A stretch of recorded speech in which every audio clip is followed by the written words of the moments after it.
If you would like to help support the channel, check out Road to Valon on Patreon and YouTube memberships. Hello and welcome back to the channel. Amber here with Laura, and we are wrapping up the season finale, episode 8 of the Wheel of Time, season 3. Laura, how are you feeling? I'm feeling excited and sad. You know, I'm dying to see all these storylines wrap up, but I'm also sad because that means it's over and there won't be anything more for 2 years.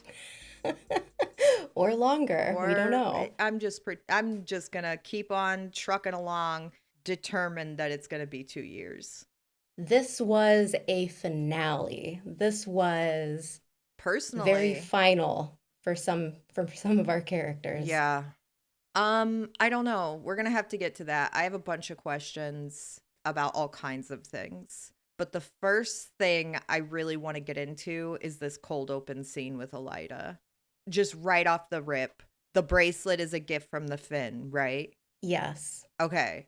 So, and then the arches in the depository and in the Palace of Tanchico are the same, correct?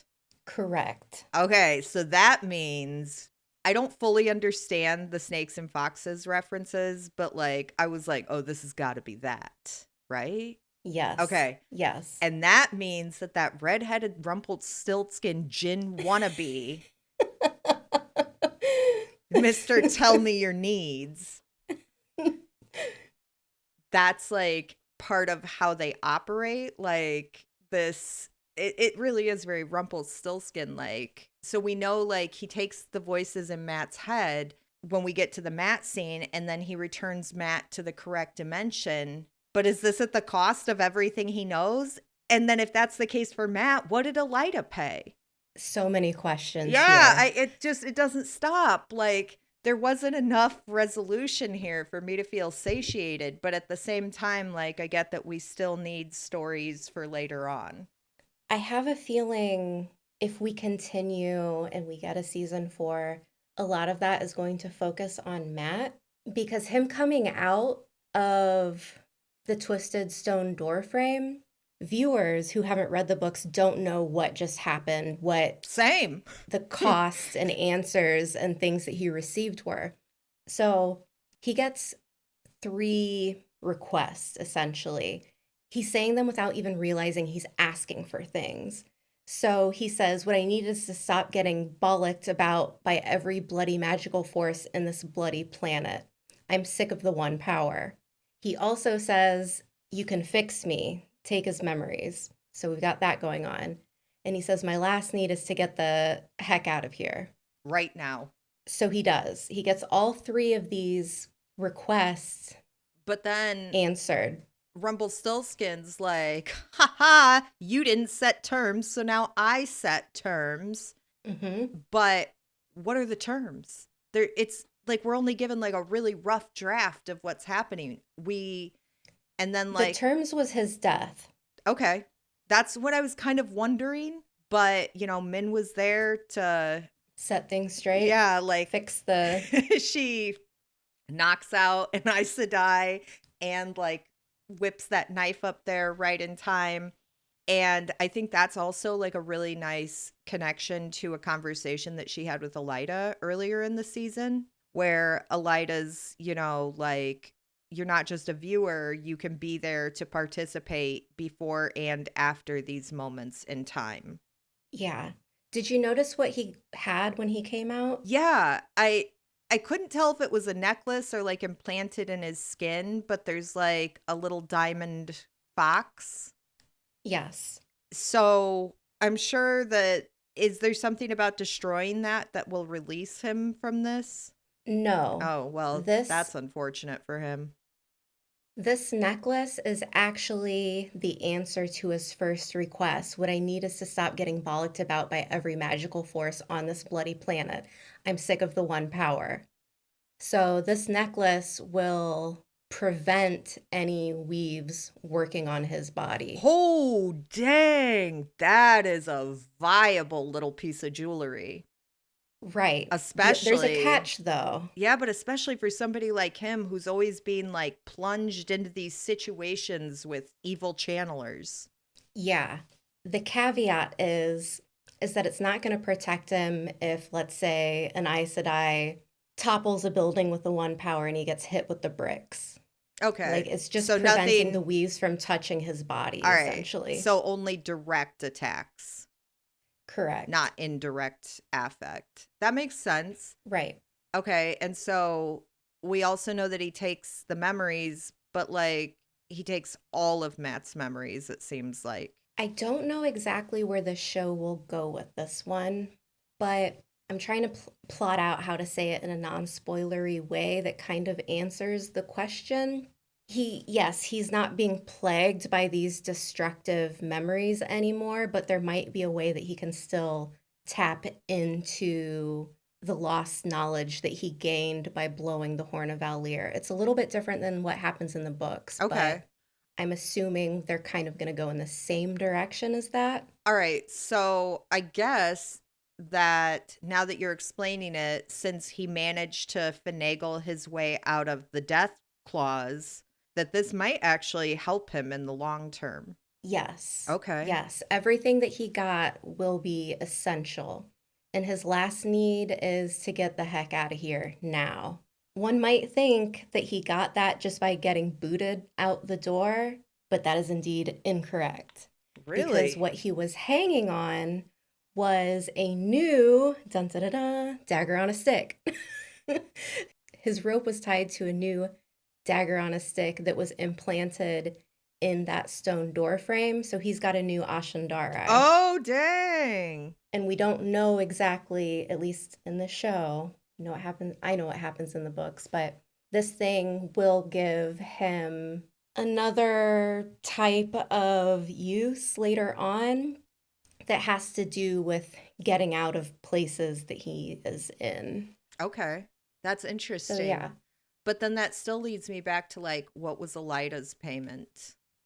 her sanity, maybe her empathy, I don't know. It that is just I don't know. I don't know. It's this doesn't happen in the books. She doesn't go into Sindhal, this realm of the Finn in the books. There's always been fan theories about certain characters like Min or Elida getting their gifts that way. So I do think this is a really cool way to tie that in and also create a meeting point between both of these two people's stories, Min and Elida, in a way that makes what happens more understandable. Okay. But I just don't know if I feel like we'll get more information if the show continues. Yeah. And I hate saying that because now at this point, I mean, what a finale. There's so many final moments for so many characters, but at the same time, now it's just like everything's opened up. There's so many more adversaries on the chessboard, and to not be able to see what happens with them, with Elida, with the Shido, with Perrin and the White Cloaks, that would be a crime not to get any resolution. Right. Ugh. But it's so good. Like, what? This is a great episode. It really is. So, like, when we see Elida first come out of the stone archway, we have Alviarin Sedai is there, and she is not feeling this move.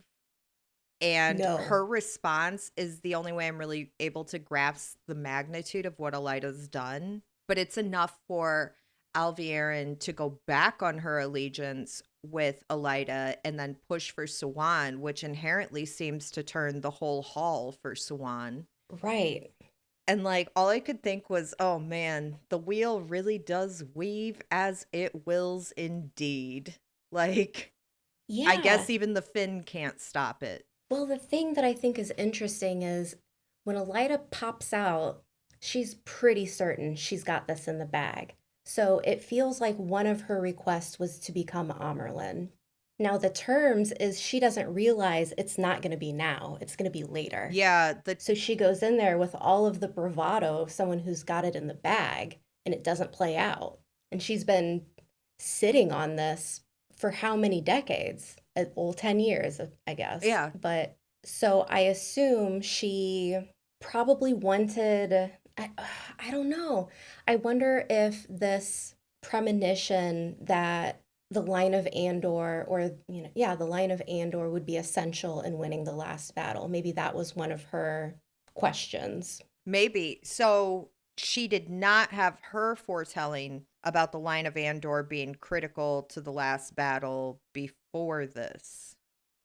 Yeah, that's what I'm assuming. See, because I was under the impression that she knew she had that piece already. And I was like, is this how far she's willing to go to back up this foretelling? But it could be that the foretelling didn't come till after.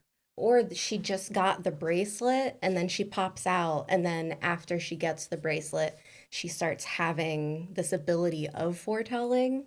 Okay. So like maybe knowing that the line of Andor is important didn't come from the fin, but it came from the bracelet that came from the fin. Possibly. There's so many questions here. Yeah. And then you said it's not necessarily lining up to the books, right? Right, because Elida in the books just has the ability of foretelling like Katara. Okay. So it's just this inborn talent. And in the show, it kind of seems like it's coming from this bracelet, Yeah. Ooh, or that there's makes it some a type real of mystery. connection. Yeah, yeah.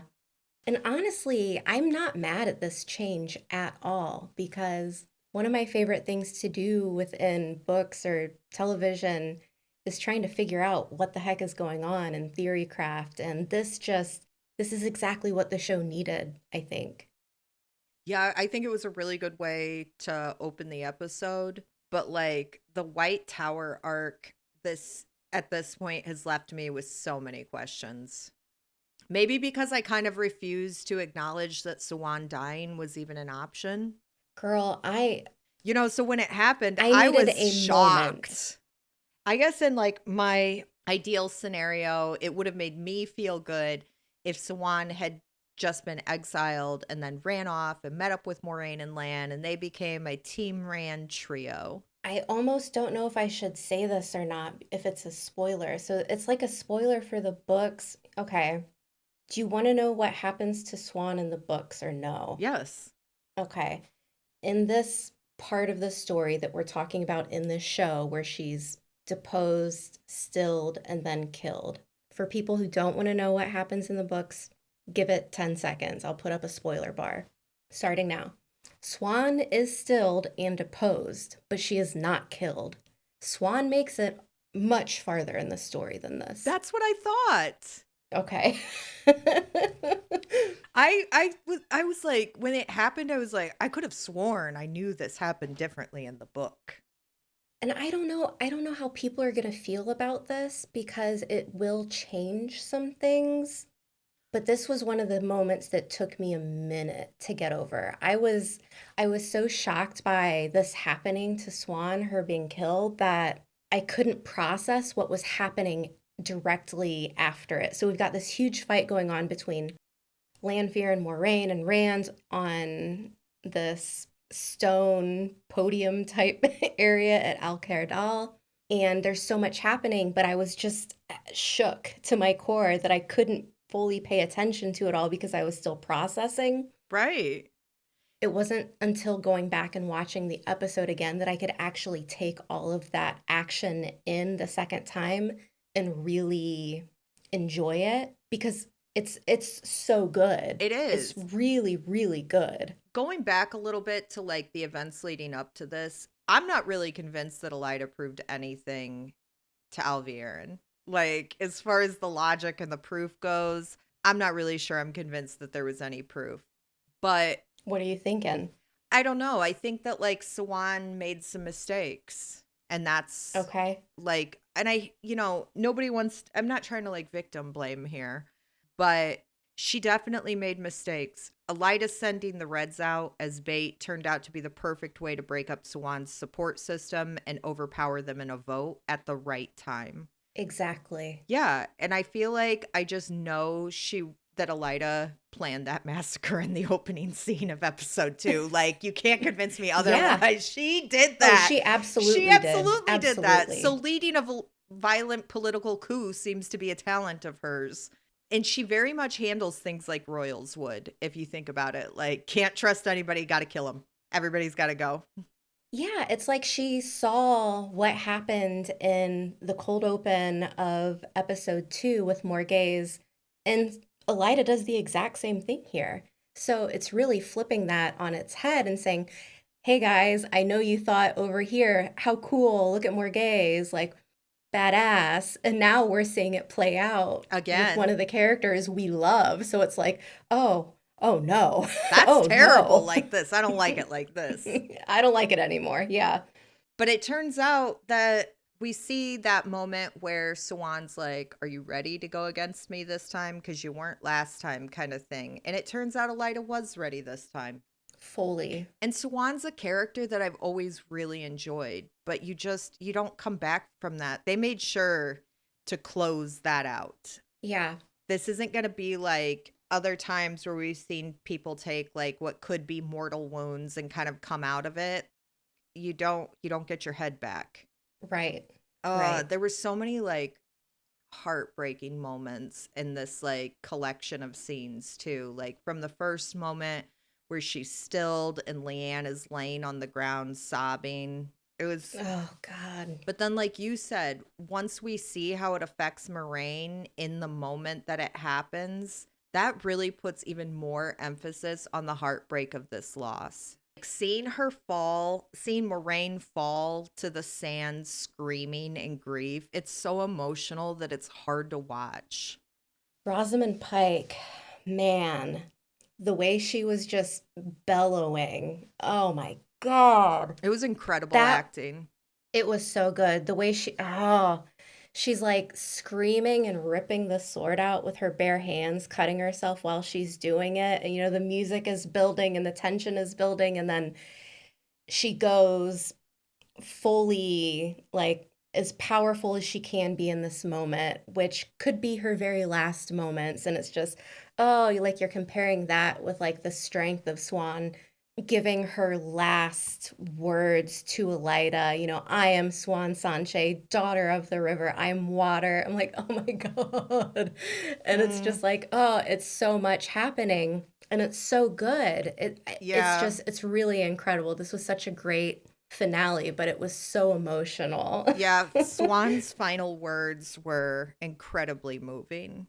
Even I from, defy you. yeah, even when she says, I love Moraine Sedai and I would die to protect her. Like, Ugh. oh my God. But is this really the cost of failure for Swan? Like, did it have to be this? Would things have been different if she'd been able to uphold her part and prepare the tower for the dragon? Or would she have been outmaneuvered regardless? Well, I'll say this. Moraine right. The tower has to kneel to Rand. She is. They have to. Now we've just set up a whole other plot point, which is going to have to be, how do we get the tower back on the right foot? What do you do? What do you do in a hostile takeover where Elida has the majority? What happens? This makes me not like Elida, if I'm being honest. Really? And I've Really? really held out liking her because I love the actress so much. And I was thinking about that, like, have I been liking Elida because of the actress? And the answer is probably yes. And the politics. It's Right. I do. I engaging love to that. watch someone running things behind the scenes like she I do was. love a schemer. She's such a schemer. But like your first act as Amyrlin being murder isn't exactly what long, peaceful legacies are generally born of. And then here's some other question. Where does this leave Varen? Where does this leave Leanne? Does Leanne even make it out of this alive? We don't know. It's all up in the What air. I don't where know what is will Was happen. Varen overtaken by the eight reds? Was that the plan, or do they let her go? Like, and I've still got my questions about Varen, but regardless, oh, there's what a scene. I also can't help but think about how everything is going to change at the White Tower with Elida as Amyrlin. The way she was at the end of the episode redecorating, going back to that moment when she was in Swan's quarters, looking around like, I'm going to make this place my own. I've already got plans to redecorate in my head. And that's like, we cut to them taking things off the wall. That's That the was Swan's ter'angreal to meet Swan. Yeah. or Moiraine. Yeah, I noticed that. I was like, oh, it's the mirror that the little thing that they meet through. Mm-hmm.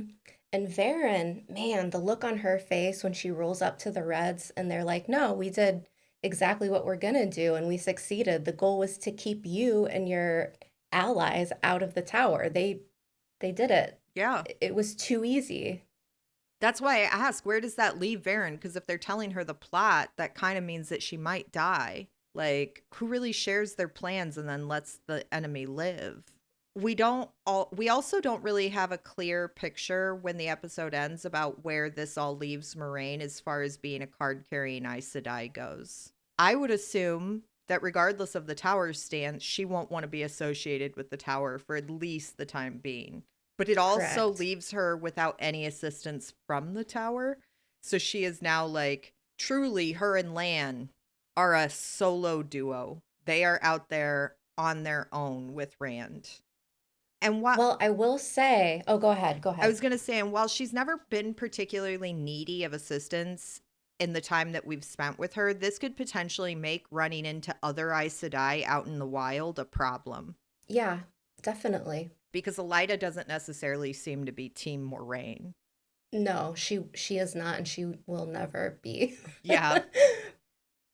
What I will say though is that we do know that Alana is not headed back to the tower. Right, She had other right. plans. So So now, at least we've got one yeah, well, possibility. we've got a tower of two. We have her and Moraine can start their new tower with Lan and Maxim. And depending on what happens with Varen, she's either going to make it out of this, but or not. But if she goes back to the tower, can she really do anything to help from there? Or is she even loyal to Swan? We will have to wait and see. I know, but you don't know. Right. Yeah, there's, oh gosh, the White Tower finale portion was so intense. So yeah, White Tower stuff, that's heartbreaking. But what about our other locations? Where do you want to jump to? Um, you know, I'm up in the air because I really enjoyed the stuff in Tanchico, but there's a lot of like intensity happening in the Waste. Agreed. Let's start with Look Who Isn't Dead. If I were Samael, I would be like sending out telegrams. Looks like you were wrong, and I wasn't the weakest Forsaken. But like in all honesty, the scene really tells a tale of Samael and his mind being his real strength, not necessarily his channeling. He almost made it. He was so close. He almost made it. Him being shielded down there by Moraine and his whole I discovered the art of war and the scars from Luce Theron. Of course it is. We know you're still holding on to this beef many thousands of years later. I love how Mo Gideon just waltzes in and is like, fake out. You're dead Yeah. now. So like this man really hates Luce Theron. And he Really. really cannot see that there's a difference between Luce and Rand. Just because they're reincarnated doesn't mean they're literally carbon copies of one another. Nobody downloaded all of Luce's memories into Rand's head so that he can recall every unfavorable interaction the two of you have had together. Like this whole like I'm gonna look him in the eyes while like oh my god, my dude, like what are you talking about? This is a The beef 20-year-old kid. the beef of time turns. Yeah, the endless beef, ageless beef here. But like you were saying, Mo Gideon pops in and she's all like, don't worry, I have a one-time use for you. And then there's, that grotesque scene. Yeah. As much as gross as it was, it looked pretty It cool. did. I also like sidebar on this, I really think she's putting in the kind of work that'll earn her the Nameless title. I think so too. She's She's the not one only to be one doing anything. underestimated. Honestly, she's the Right. only one of them doing anything.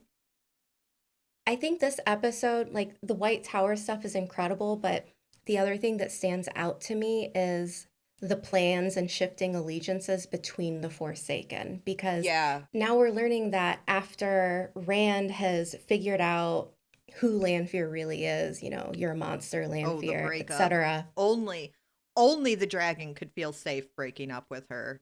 She goes full on venom mode. And I mean, clearly this needed to be done for him to fulfill his destiny, but you just know she's going to come back and cause trouble about this. Like, especially after that Luce comment, like, I'm breaking up for you the same reason that Luce did, because you're terrible. Right? You had to take it that far, Rand? And, Samael's dead, so now Lanfear was also working with Moiraine to have Samael be Rand's teacher. Which sketch plan. Sketch plan. Why? This man has a blood oath feud with Luce Theron. He can't see the difference. How does he become Rand's teacher? I mean, it's not like we have to worry about that. That's already off the table before it even got off the ground. But just these are skeletons of plans. Concepts of plans. They are concepts of plans. And like, I just did want to touch back on what you were saying about the Forsaken. One thing that I notice is like they are so unable to work together towards a common goal that I just cannot see the dark prevailing at this point. How do you prevail when you have constant friendly fire? How do you prevail when your top powered channelers are more worried about killing each other than what their collective power means in the last battle? Right. And now we're seeing that shift to even Leandrin. So we've got supposedly Lanfear working together with Ravine. He seems to not fully trust her, as he should. Yeah. Like, are you really ready to kill Rand al'Thor? Yeah, are you really ready to kill Luce Theron? She's in the weak spot right now. She's in a really bad spot. Everybody, it's like the worst kept secret about her and Luce Theron. And her cohorts are nothing but ready to grill her and like needle her about it. Right. And so this leaves Moghedien open to an alliance with Leandrin. And Leandrin really, I feel like she made a good point. Like, hey, I'm weaker than you. If you really want to be nameless, you're going to need someone. Maybe you can't trust me. Maybe I can't trust you, but maybe we can work together and kind of do what Lanfear and Moiraine did, and Girl, kind of Moghedien help better one another. watch out, because Right, is beyond calculated, and she's been basically since she can channel aligned to the dark. definitely. Leandrin said to Nynaeve, I should have, if I could go back, I would have let my son die because he made me weak. Those are the words of a monster. Leandrin is fully dedicated to becoming a Forsaken at this point. That was one of the standout moments to me in the episode, was Leandrin's real villain moment. Like when she shows Nynaeve, this isn't an act. That she really is giving herself to the dark, and the person Nynaeve thought she knew does not exist. At least not anymore, assuming it ever did. Yeah. She's on a warpath at this point, and nothing feels safe for anyone. The White Tower is destroyed, essentially. The Aiel are destroyed, kind of. We've got the Forsaken in such a place of turmoil where they can't even work as a cohesive unit. They're a mess. I love the mess, by the way. I love the mess too, but I just don't think it's going to be like the best mess for winning. Oh, this is why Ishamael was nameless. Yeah, it really is. There's so many moments this season where I'm like, I'm sure the Dark Lord does grieve Ishamael. This is a giant mess without him. It really is.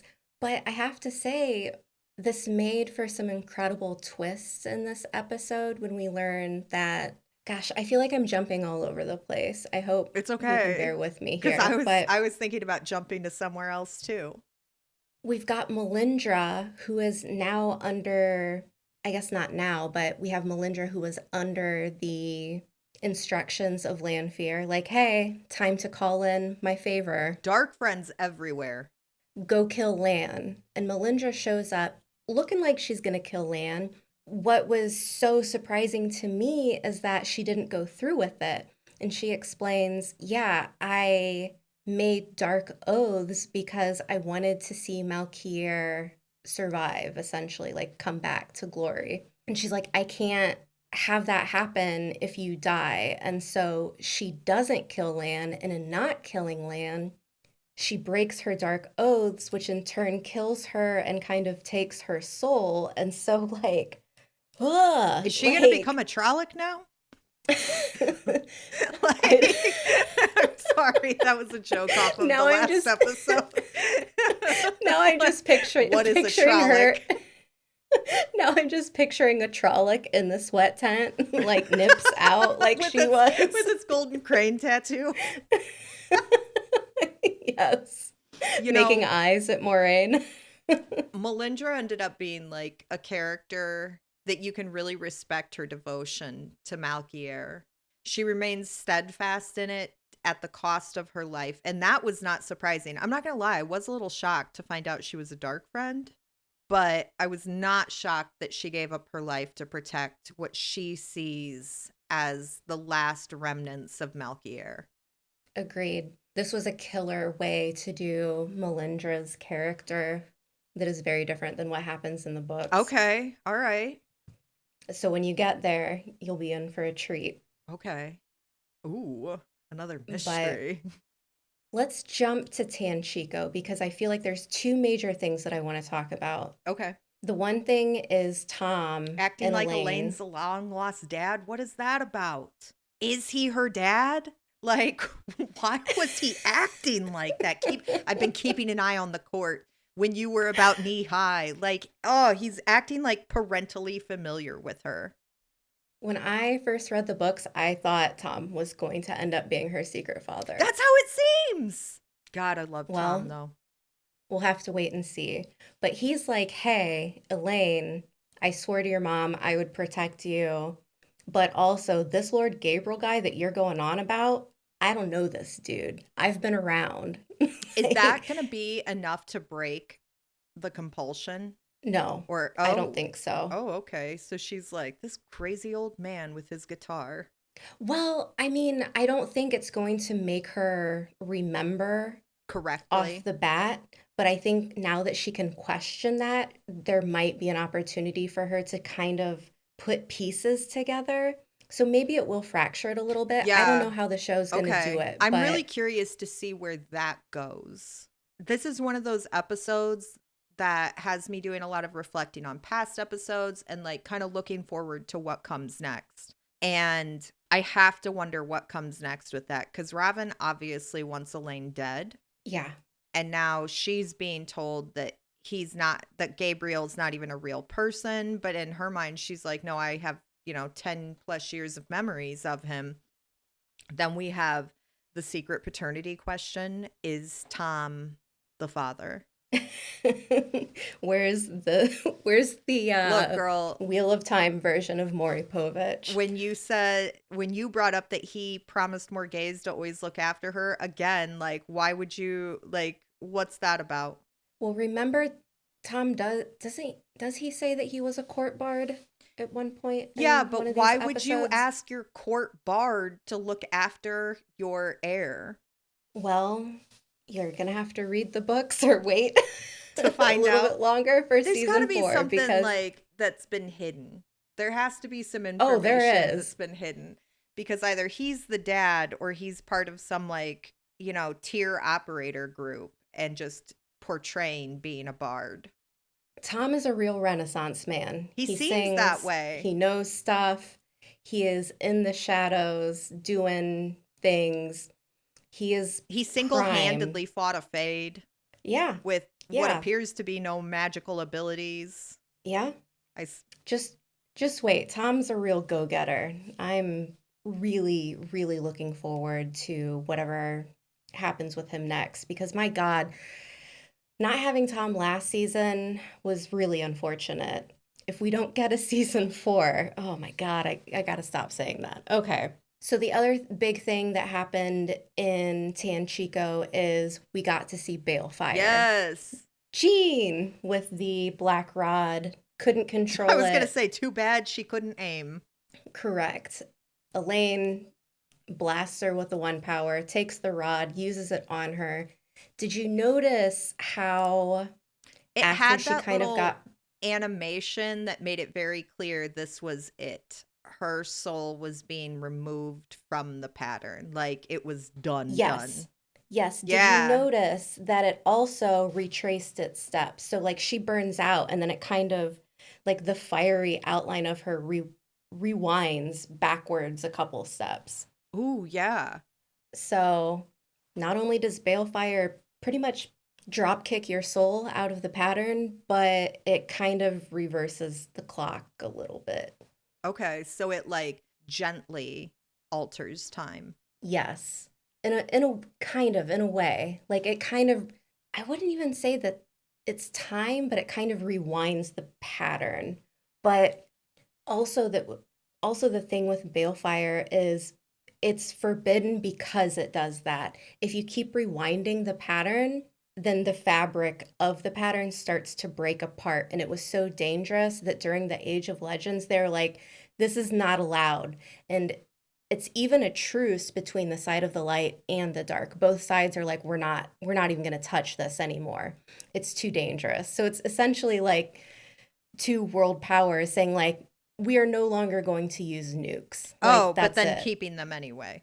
Right. I mean, that Right. makes, yeah, That's why that that just in device was case. in the 13th depository Yeah, under just like in block. case. And then it gets stolen. Exactly. Yeah. And now it's out in the wild. Mm-hmm. And then the last big thing that I want to touch on in tier is Nynaeve. Ooh, her. You know, for a moment when you're watching, you think that this is going to be bad because Leandrin has nothing to lose at this point.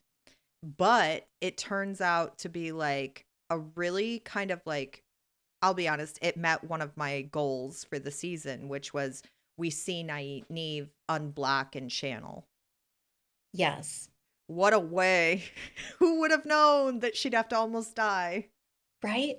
This happened so much later in the books that I was like gobsmacked. As soon as she got flung into the water with that chain, I was like, oh, are we doing it now? We're doing it now? Let's go.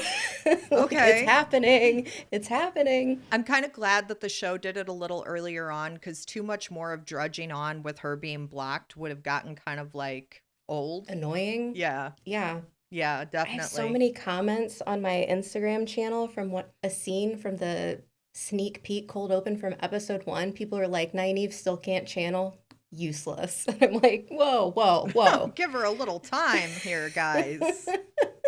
Don't say that about my girl. But yeah, I could see show only people being like, we gotta like do something about this. So that Yeah, makes sense and to that's why me. I say that is because it does like when you've only seen the show, it tends to like drag on that she Hmm. still can't channel. And plus, like Right. everybody's been waiting for this moment. Everybody wants to see her have her time in the sun. Right. I will say we didn't get to see one of the book scenes with Nynaeve that I was looking forward to the most, Oh, really? unfortunately, which means it's going to have to come later, which means if we get a season 4, I'm not going to say what happens, but there is an encounter that is very interesting and very fun that I'm sure we will get later in this series, the TV series, if it continues. But after not getting it, I was like, what? They're just leaving and that didn't happen. And then the showdown with Leandrin happened and I was like, whoa, what's happening? But I have to say it was probably a good choice to focus on the breaking of the block. Yeah, I think that it'll get people really excited for next season too, especially with that little glimpse of how she can channel. So powerful. Right. I love this moment for her.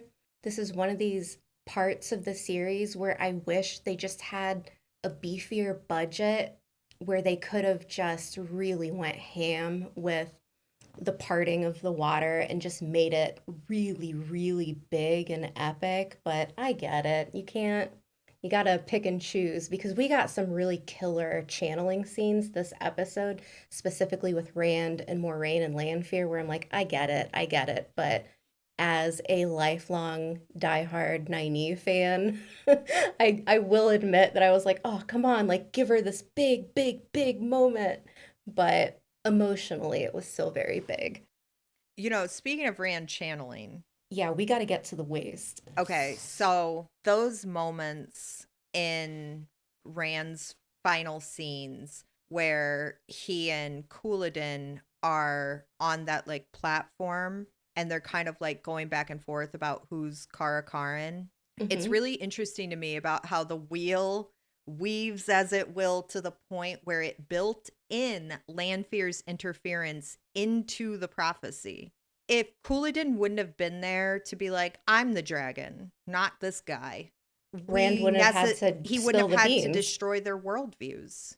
Yep. He would not have had to do that. So like it really makes me think about like how everything really is laid out ahead of time. Robert Jordan was a madman. I don't know, like, the way he wrote some of these prophecies and whatnot, just, it's really incredible.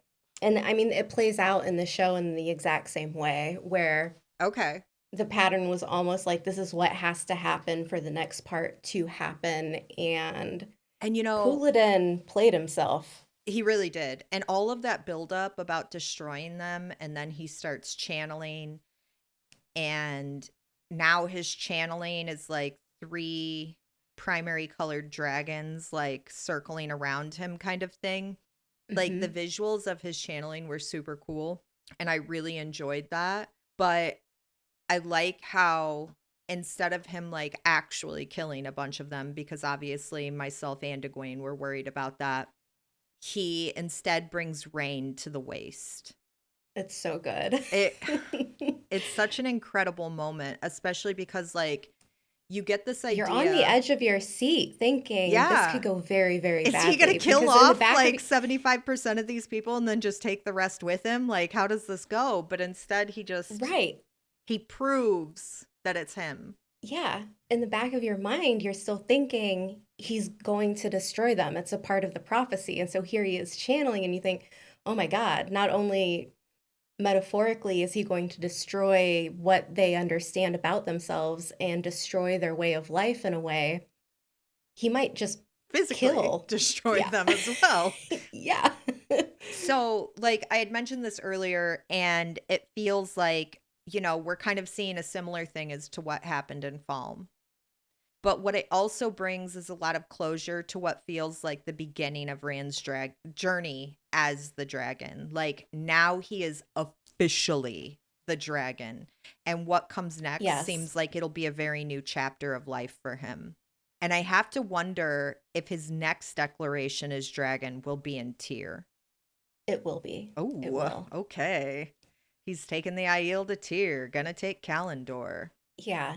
This is one of those things I harp on about a lot because I feel like the Shadow Rising, this point in Rand's journey, is really like the beginning of Act Two, Yeah, where that's like how it everything that came feels. before this is Act One, and now this is where Rand really becomes a leader and who he is supposed to be and what it means to be the Dragon Reborn and him coming to grips with that responsibility. But it's really exciting because it's good to see him finally walk into a place of power.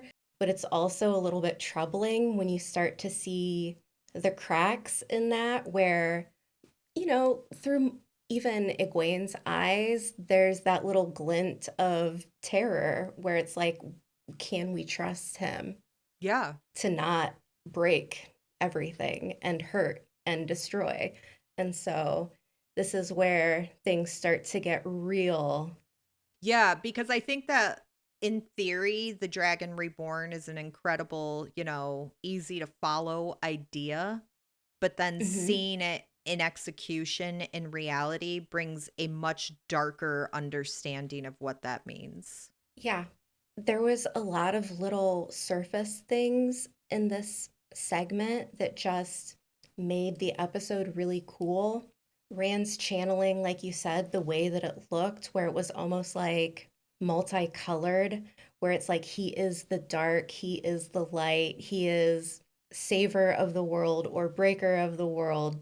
We also had something like that going on between Moiraine and Lanfear in tandem as it was jumping back and forth, where Moraine's weaves were very bright and golden, and light, and then Lanfear in her all black, channeling the true power, also in this like slick, oily black color. The moment where Moiraine grabs the Sarkarnan and just starts pretty much throwing everything she's got at Lanfear, and Lanfear is kind of just hovering in the air. It was very cool visually, but even the sound effects of Moraine's channeling hitting Lanfear's shield of hardened air or whatever it was, just like the noise, the sound effects were so cool. Yeah. It was so, it felt very much like a very high cost production value, like Avengers or something. And I've noticed that little feeling in other aspects of the episode as well, where after Rand and Egwene trick Lanfear into Tel'aran'rhiod, and then Egwene pops up and kind of pushes her out of the dream, and then it cuts to everyone in the room, and it's like she's gonna come now, and everyone powers up in that very like Marvel cinematic way, where it's like Rand embraces the source, Lan draws a sword, Moraine's got the Sarkarnan, and she's like powering up. Avienda's got her flame spears, the wise ones are channeling. I was like, man, that's just fun. Like it's just, so when I was talking about Nynaeve like not getting a big, channeling CGI fest for the eyes, there were other aspects of this episode that really did incredible. Yeah, definitely. You know, in the final moments of that scene with Moraine and Lanfear, I guess I should say earlier in that scene, Lan manages to like hit her in the thigh, and she does that. She tries to sew it up real quick, and then she's like, what's going on? That didn't work. And Hmm. then Moraine gives her a hard hit to one of the arteries in the neck, and Yep. Lanfear manages to like get through like a little portal, but she's gonna have to find somebody to sew her up and quick. Yeah. Like Yeah. physically, real life reality, sew her up needle and thread. So you got to wonder, like, what does that mean for, Lanfear right now? I can't imagine her being taken out of the story at this point. No, Yeah, like jealousy like that doesn't die this early. no. It's That she's gonna that manage also to makes make it just like based on sheer willpower. Because you know how Moraine earlier on is like, don't assume you're the only thing she wants. And right. that got me thinking, what could she want? Does she want an immediate end to Rand, or does she somehow see some sort of path where she can somehow bring him back to her, like, the generally crazy person that she's been this entire time? I can't, oh my God, I think girl. you're onto something here. Season 4 can't come soon enough. Agreed. Another thing too is Moraine got stabbed, and she's lucky that there's wise ones there. She's lucky that Yeah. Egwene is there. I kind of got the idea that like the Sarkarnan was keeping her alive. That it was like, don't worry, you won't die. This little montage at the end was really well done because there's more question marks because we've got this dark cloud over Tarvalin, Elida redecorating. We see Mogideon searching for something, and then the camera cuts to her face and she looks up like she's recognizing something or someone. I don't know if it's fear or what, but I there's don't know something what it happening. is, but Yeah. I can't wait to see where her next assignment takes her, because she's got a real plan and she seems to be making real headway on it. And it's something that I kind of want to see unfold. Yeah. There's also the White Cloak camp, and then Bane and Chiad and Fael like on this vista overlooking everything, Honestly, that was just expected. right? And then also, Laura, we have Nynaeve, Matt, and Elayne on a ship. If they're Oh not my in contact, God. They what? don't know everything's gone Yeah, wrong at the tower. Oh my yeah, God. Oh my God. I totally didn't even think about that until just now. Like, oh, buddy, at least yeah. Nynaeve can channel. At least Nynaeve can channel, and at least Elayne should be on decent terms with Elida. Is there anybody at the tower who could out channel Nynaeve? Like in No, raw strength? No. Didn't think so. Good for them. Glad the team has them. Matt's got his magic necklace, so even if he hops off the boat in Tarvalon and somebody like sends a zinger at him, he'll be okay. Yeah. Oh, oh gosh. Now they really can't do this quick enough. How about this? Let's wrap it up here and we will do a part two Okay. and kind of go over a lot of just overarching thoughts about the season and where it could go and what we want to see moving forward. All right. Sounds good. Okay. To everyone who has made it this far throughout this season 3 journey with us, thank you so much for tuning in week to week. Please subscribe to the channel. We will be covering more Wheel of Time stuff. I think Laura's going to read the books, I maybe. am. I am. I can't wait any longer. I just can't do it. I've really been trying to enjoy the show because once you read the books, it kind of changes the show. But now we're at that point where I'm like, I need answers now. Yeah. So we're going to do some of that. We've also got probably some other series planned that we're going to definitely cover. But for now, more Wheel of Time stuff is coming.